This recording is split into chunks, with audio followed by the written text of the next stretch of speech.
Morning. I'm Larry Crishone with the Office of Research.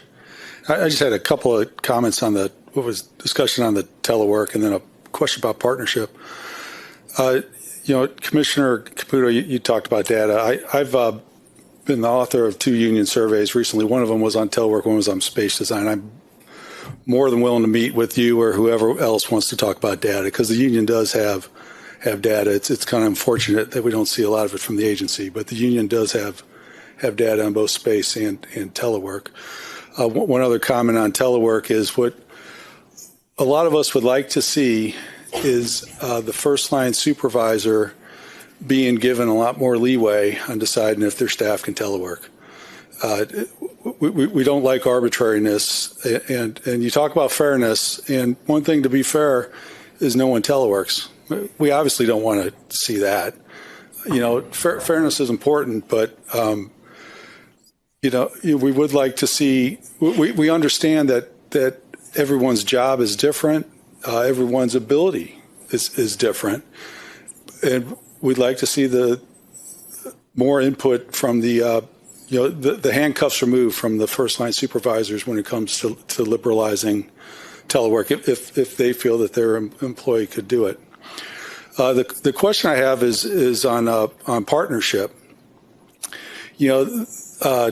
I've been involved in 4 bargaining teams in the last 4 months with the union, and quite frankly, none of those were necessary. Every one of them was an issue that I feel really should have been addressed in partnership. One's space design, one's the fact that we did the reentry without a memorandum of understanding. One is the current office moves, and the last one is the hoteling. These are issues that we have an agency labor partnership committee. I don't expect the commissioners to show up to that, or even the EDO, but it is an important way to get feedback from the union and to work through a lot of these issues. And quite frankly, my recent experience of it has been negative. We brought some telework issues up to them last week at our meeting.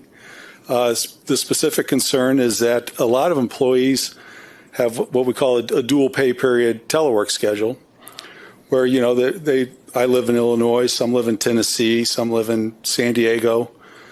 They come in here to do their telework. They like to telework the last week of one pay period, the first week of the other. It's not a complex arrangement. We brought that up with management. Said, look, the telework forms don't address these arrangements. People have to write them out in long form, and get them approved. Is a lot of confusion. Agency comes back using the data we brought them and says, look, you're not allowed to do these.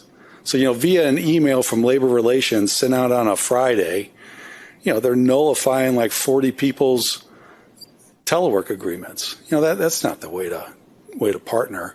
But I guess my question would be, how do you expect a partnership to work? How do we engage the agency and the union to solve some of these problems without bargaining? Right. Yeah, Larry, thanks very much for that and for sharing that. I do have a copy of the. Thank you. I'm Larry Crishone. I'm the chapter secretary for the union, and I've been involved in several bargainings over the last summer and at all the partnership meetings for the agency level. And I was wondering if you could comment on the role that you feel that line management should play in bargaining and partnership.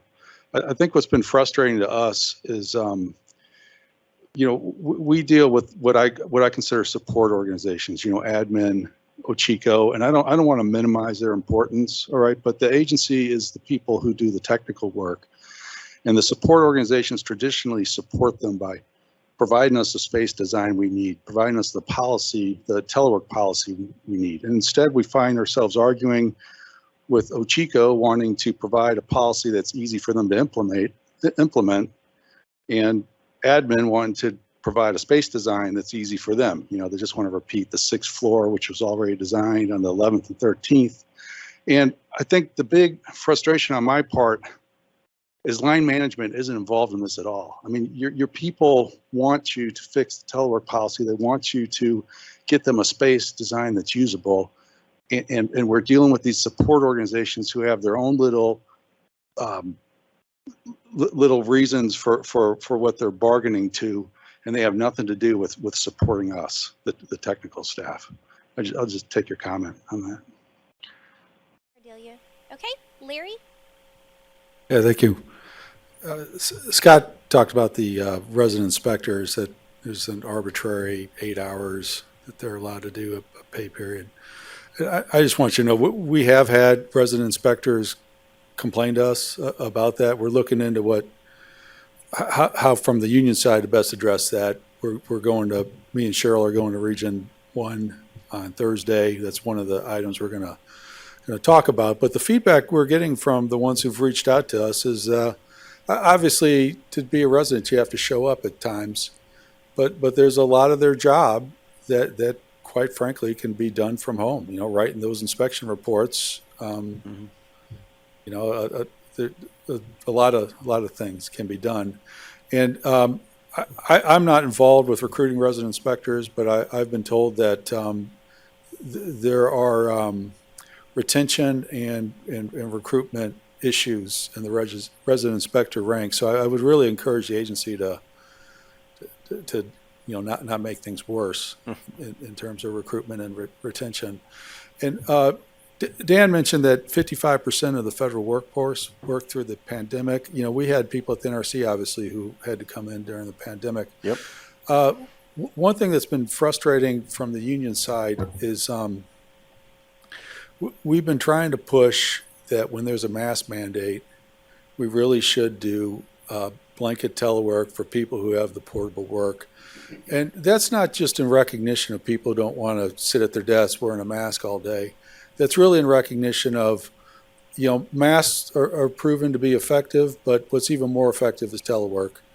And 55% of the NRCs doesn't have to come in during the pandemic, but we do have people who have to be in the office doing their work on site, and out of respect for them, out of respect for their health, the union would like to see those of us who can and want to avoid being in the office during times of high transmission to be allowed to work from home. And what's occurred since the pandemic is transmission rates have gone high in some of the regions and headquarters last year a few times. Some of the branch chiefs were part of that 83%, where, if you want to telework, high transmission, go ahead and telework as long as the work's portable. And that 17%, it was, write down for me the health reason why you need to telework. Otherwise, come in here and wear a mask. Now, that person has to come in and wear a mask. It's not just about their own health. It's about the other people who can't telework. All right, they're working on with safeguards information. They got to be in the office, or for whatever reason, they got to be in the office. And it's really disappointing to us that we didn't do pandemic reentry bargaining. It never completed, and I really won't go farther into that. But as part of telework, you could comment on this if you want. We would really like to see just a blanket permission to project-based telework whenever there's a mask mandate. And it's not just so you don't have to wear a mask, although to me, that's good enough reason. It's really out of respect for that 55% of the federal government that still has to come in and do their job during high transmission times. Thanks, Larry. Thank you, Larry. Okay, Jill, I see you next. Sorry about that.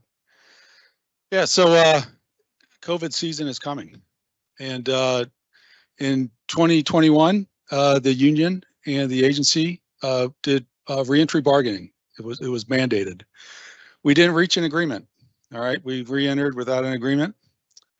We tried to bargain again with the agency post-pandemic reentry, and that fell by the wayside. And there was a lot of issues in the reentry bargaining. Really, only one of them in my mind still exists, and that is teleworking during mask mandates. One of the things the union really feels strongly about, one of the things we tried to get for our employees was just blanket permission to maximize telework during mask mandates. there's some people that can't telework. They don't have portable work. They have to come in here no matter how bad those conditions are. And we owe it to those people to stay away. As many of us who have portable work, stay away. Don't come in and wear a mask. If you can do your work from home, do it from home. So can you just, in the time we got left, tell us your philosophy on, are we going to give blanket permission to people to maximize telework when conditions require a mask mandate? Thank you. Morning. I'm Larry Crishone with the Office of Research. Nimble organizations, you know, they really lead with their technical staff. The corporate support, you know, kind of supports. And I don't want to minimize anyone in this organization who's part of corporate support. I mean, I think Office of Administration, OCHICO, OCIO, they're all important. I don't want to minimize their work. But more calcified organizations, you know, they're given a budget and they work to it, and the technical staff have to conform to what the support staff dictate to them. And my question's about the headquarters operations officers. So we're giving up 3 White Flint in 2027, and we're moving the WHO office to the headquarters operations office to, right now, I think the plan is the 3rd floor of 1 White Flint North. And there's a security room on the 2nd floor, which makes plumbing the 3rd floor a little bit difficult. I attended a meeting about 6 weeks ago where they were just starting to talk about kicking off, you know, that project to move the WHO office. And I talked to the one of the supervisors in the Office of Administration, and I, just told him I wanted to make sure that the WHOs are going to have the amenities that they currently have. You know, the past practice. You know, they got their office is essentially a vault these days since September 11th. You know, they got the NORAD phone they got to listen to if there's a flight headed towards the nuclear plant. And inside that vault, essentially, they got a bathroom, and that bathroom has a shower, and it has a shower because in 2010, the WHO couldn't leave for a couple of days because they were snowed in, and I think it might have happened since then too. It's happened a couple of times since I've been at the agency. They got a kitchen in there, same reason you could get snowed in there. And I was told none of that stuff's going to be there. There's not even going to be a bathroom. All right, so there's 2 headquarters operations officers. If both of them are fully qualified and fully cleared, they can go down the hall and go to the bathroom. But the reality is that about 20% of the time, one person has to stay in that room at all times. And it's because that other person hasn't gotten their clearance yet, or they haven't finished their quals yet. And that's nothing that can be fixed. All right, we don't control those clearances. All right, your office directors can tell you, the commissioners, that we're going to get a handle on that. Everyone's always going to be cleared going forward. They're full of garbage if they tell you that. All right, that's not going to get fixed. The other thing is people are going to retire. New people are going to come in and get qualled. No one's ever going to be able to tell you that we're always going to have 2 qualified people in there. Anyone telling you that's full of garbage too. Going forward in the future, there's going to be times when one person is stuck in that room for 12 hours, right? And that person's not going to soil themselves when they got to go to the bathroom, all right? If you don't give them a bathroom, they check in 3 times a shift with DHS on a roll call. They're going to let the Department of Homeland Security, their watch crew, know that, hey, we're shut down for 20 minutes so we can lock up the vault so I can go to the bathroom, all right? And when DHS starts to question why that's happening several times a shift, it's not Jennifer Golder and the Office of Admin that's going to be answering to the congressmen, all right, to our oversight committees. It's going to be you 4, maybe it's going to be Dan, the EDO, maybe it's going to be Morella, the Office Director for INSER, but it's not going to be, the Office of Admin. So we've approached Morella on this, and she tells us how important the headquarters operations officers are. All right, and I believe her. But what she won't tell us is that they're going to have a bathroom. What she won't tell us is that they're going to be involved in designing their space. And she won't tell us that because she's honest. She doesn't want to lie to us.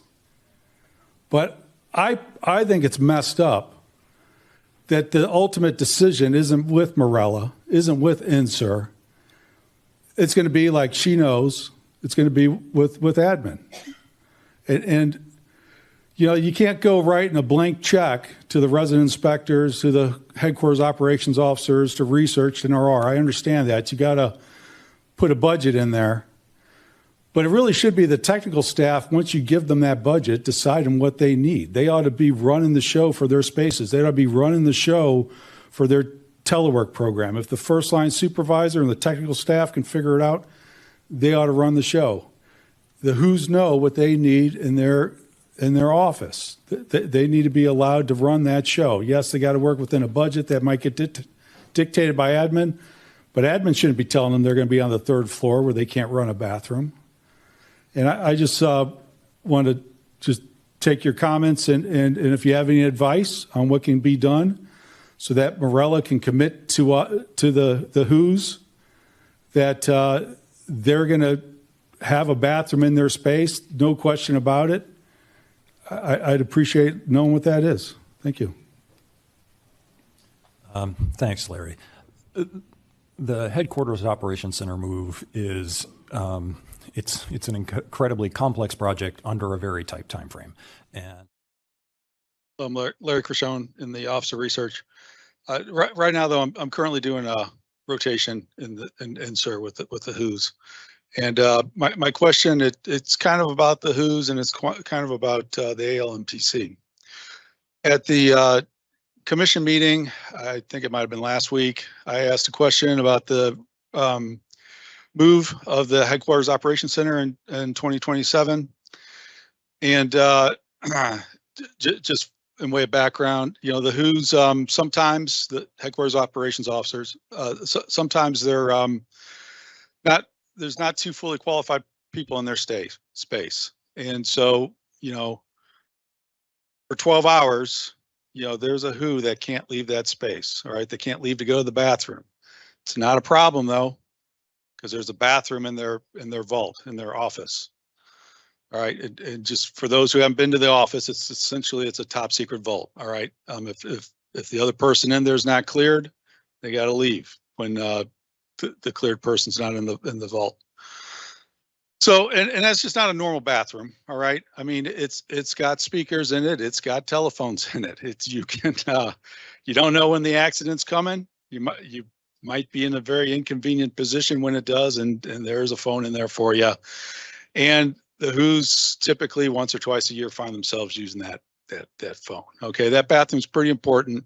Seems to us pretty trivial.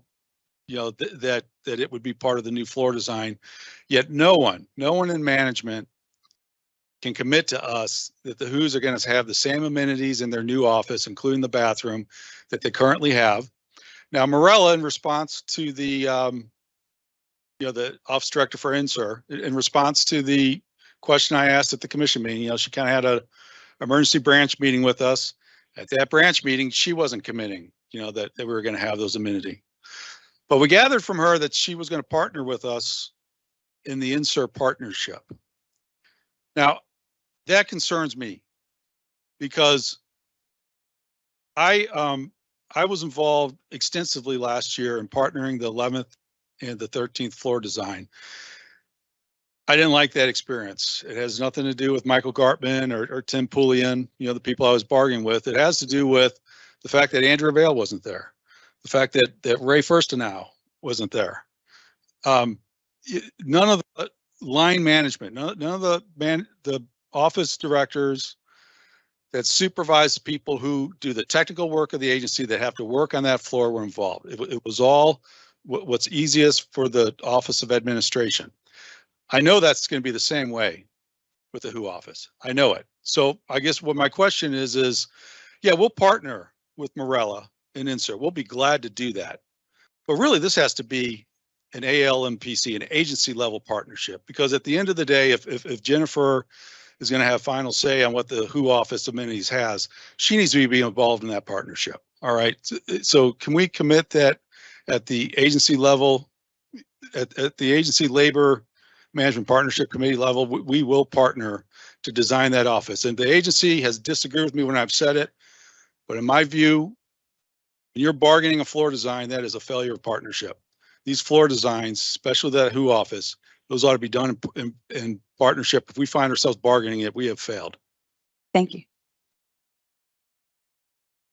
So Larry, thanks for the question and the statements. So I think, from the standpoint of the agency partnership, I do believe that we will have discussions with the union whether the agency level partnership is the place to have those discussions or not. I think we can have discussions on that. But what I want to really note for you as well as for others, that when admin as well as the other offices are discussing whether it's moves or designs or whatever, it's not, no one's having conversations in isolation. For example, the move with the NSER and the Op Center, admin is involved. If research is moving floors, Ray is involved, Morella is involved. So while you might not see sitting across the table that office director, I can assure you that office director is being engaged in one way or another. And right now with the office moves for NSER, we're still in the stage where we're figuring out what the needs are for everyone that are involved. And it's not just the WHOs, it's multiple individuals. So we're very, very early stage, but from a pre-decisional standpoint, we do want to continue to work. And I see you wanting to jump in, but I also see Jennifer with a microphone. I don't know if you want to add anything, or did I kind of touch on everything? Thank you. So can you hear me? We can. Okay, thank you so much, Kathy, for saying that. And I just want to make sure that everyone understands that Jennifer Golder, that's me, is not making unilateral decisions on behalf of other offices like the NSER Op Center. We are engaging fully with Morella and Dave Nelson because he is also in 3 White Flint. In fact, we have stood up a executive steering committee where the 3 of us are working together to make sure that we are meeting the needs of the offices that will be moving out of that building.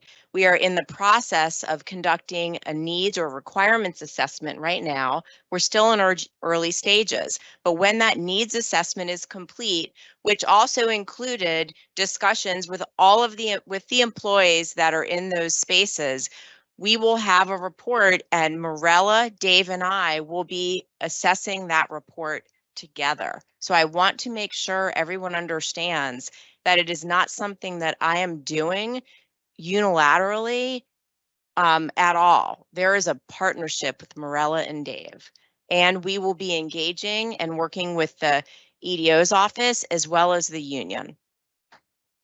Awesome. Thank you so much. If we could, if you don't mind, continue to kind of, do you have a quick? Well, I just want to say, I didn't. Yeah, and I didn't expect Andrea or Ray to be at those bargaining sessions. But what I did expect was maybe a deputy division director or something, just it'd be nice to have some line office involvement. But it's not up to us to dictate who your bargaining team is. But the optics of it was pretty negative to me. So Thank you so much for your comment. And we do appreciate all feedback, all questions, all insight. It helps us to innovate and it helps us to grow. And with that, we're going to go to the question that's in the room.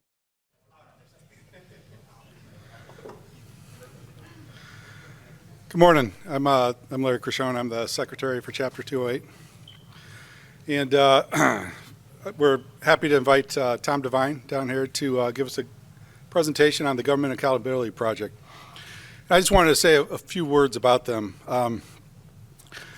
In January 17th, 2013, so just over 10 years ago, I was interrogated for 3.5 hours by the Office of the Inspector General. And I don't know if any of you have been on the wrong side of the table from federal law enforcement, but it can be a pretty unnerving experience. There's snippets of my interrogation on YouTube if anyone's interested in hearing firsthand what goes on in those. But during the interrogation, they let me know right up front that they were investigating me on a federal felony. It was 18 USC 1030. Tom doesn't have a lot of time to speak with us. He's teaching a law school class. He has to leave at 1:15. So I can share my experiences after he's done. I don't want to take up his time. But basically, it's computer fraud. I wasn't really guilty of it. Every attorney I've ever talked to said there's no issue there. But they all said you have a lot to worry about. All right, when you get on the wrong side of the federal government and you make the wrong people mad, they got the whole weight of the United States that they can bear down on you. You got to pay for attorneys out of your pocket. They got unlimited resources due to the public coffers. So even though they might not have a case, just taking you to trial can bankrupt you. And a lot of times that's the goal. I was in a position where I probably couldn't afford a defense attorney. And I talked to Billy Gard, and some of you might know her, some of you might not. She does a lot of work with the NRC, developing our ADR process about 20 years ago. She's also sued the NRC on a few occasions. She, I met with her. She told me, look, Larry, I'm an employment attorney. I'm not a criminal defense attorney. And regardless of their case against you, you need a criminal defense attorney, and they are not cheap. But she said, I used to work for the Government Accountability Projects, and yours is the type of case that they typically take up pro bono. So I filled out an intake form. About 4 months later, Tom got back with me, and he became my attorney. And I can't stress how important that is for you. When you're have the entire government, coming after you, with all their resources, to have an attorney who's going to represent you, regardless of your ability to pay. It makes a difference between signing away a statement admitting to wrongdoing that you didn't do just to get the felony dismissed, and between winning outright. So, and that's my experience with Tom, and I don't want to take up any more time, but this is Tom Devine from the Government Accountability Project.